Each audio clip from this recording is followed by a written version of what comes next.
क्योंकि हम लोग के भाई हैं और ऐसे ही प्यार आपका मिलता रहे, मजा आता है। कभी तबीयत खराब में भी आपका साउंड रहता है तो तकलीफ नहीं देती है। आई एगो माई के दरबार में एगो दुगो भजन वगैरह जानते बड़े कि खेसरिया गा गई। हमारी यूट्यूब वाले भाई बहुत सारे यहाँ पे हैं। प्रॉब्लम जानते हैं क्या है कि जब हम भजन गाते हैं तो कोई सुनता नहीं है, और जब लोग गीत गाते हैं तो लोग कहते हैं कि खेसरिया से कर दिया। बाबू बॉक्स का तार मत रे बना रहा रे भाई, बड़ा मिस्त्री तू ना उतर बेटा, उतर जो बेटा, उतर जो, न तो अंतरिक्ष में निकल जो, ये से ऊपर निकल जो। आई आगे से यार बैठो ना कि सजता दरबार भगत के भैया प्लीज बैठिए। तब पूजैया होता है राजा। 1 2 3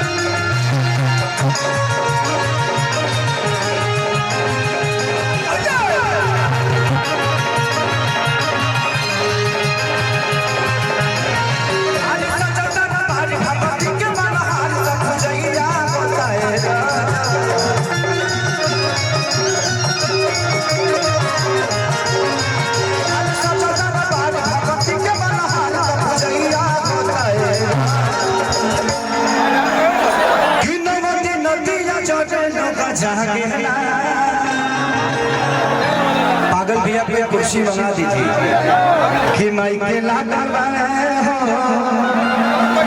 चलिए। गड्डी के हिसाब से 25,000 लगा था, झूठ बोल तारे सलामी 25,000 देता ठीक लगा था। चले आपका प्यार है भैया, ये पैसा नहीं है ना। इतनी भैया के बारे में बोल।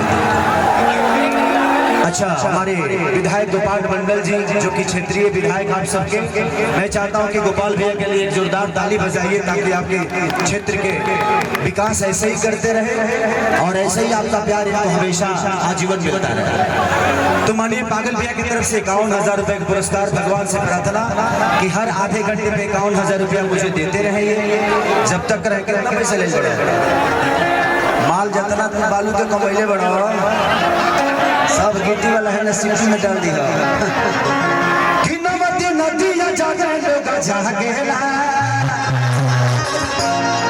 माइके लागल बाले, माइके लागल बाले, माइके लागल बाले, मियां बजोड़ा बंदा बेटा बजो।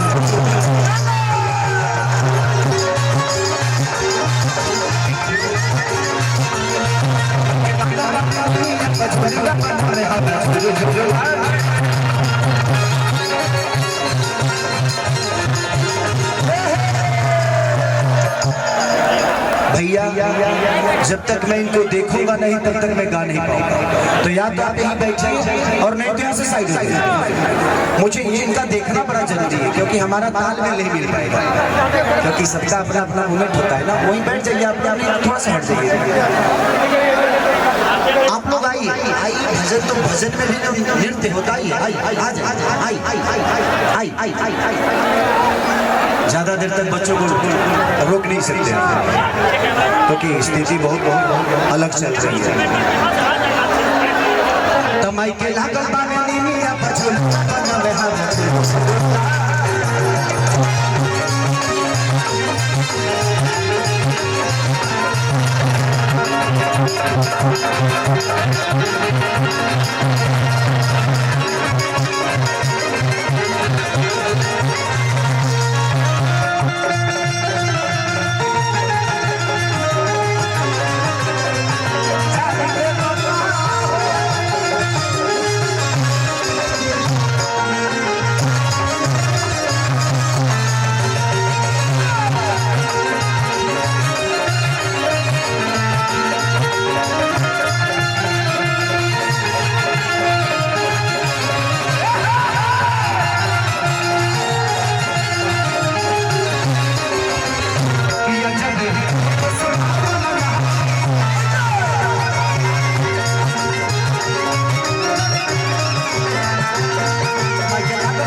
विनती कर रहा हूँ कि आप लोग सुरक्षा में हैं। हमारे जितने भी बाउंसर भाई हैं प्लीज बैठ जाइए, नहीं तो आप पूरे रात इनको बैठाते रह जाओगे, नहीं बैठे।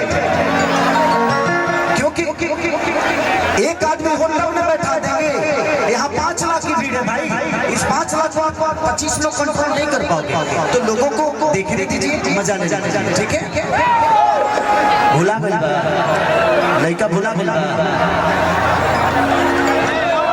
इधर ये नहीं हो रहे तेरी माई कहने आओ भाई। क्या नाम है? ओमपुरी। हाँ ओम कुमार भाई। ये कौन ऐसा आदमी है जब अपना फिल्म रिलीज करके छोड़ दिया है रोड पे? बेटा ये चिंता मत करते हैं, बड़ा सोम कुमार जिनकर काम हो जाए तरह अपने आप लेकर चलिए। ओम कुमार जी के पिताजी अगर इधर है तो प्लीज आप अपने ओम कुमार को ले जाएं, और नहीं तो आप ओमपुरी के चक्कर में पड़े हैं, अपनी घबरा जाना इधर कि कल साले आए बारी अरे जरूरत बात दिया और ढल के फूल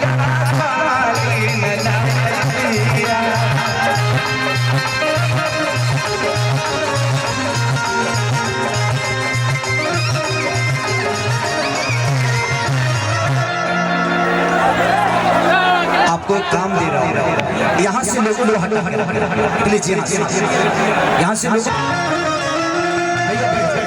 बैठ जाए बैठ के देखिए। अरे जहाँ दिया और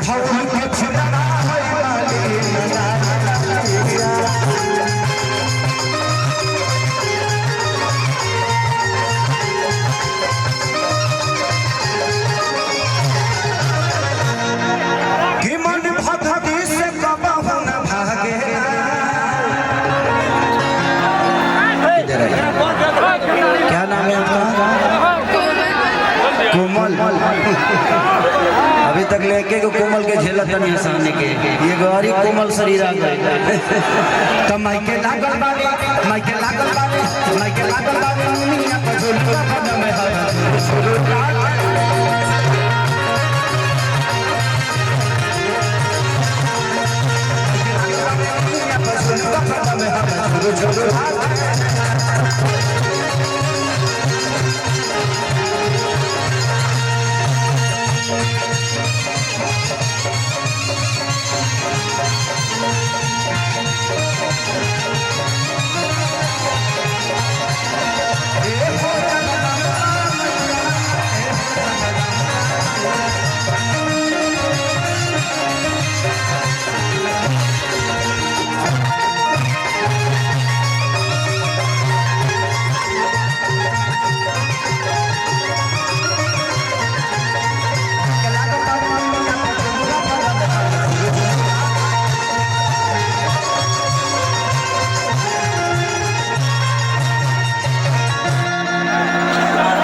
माई के मंदिर दिखाएगा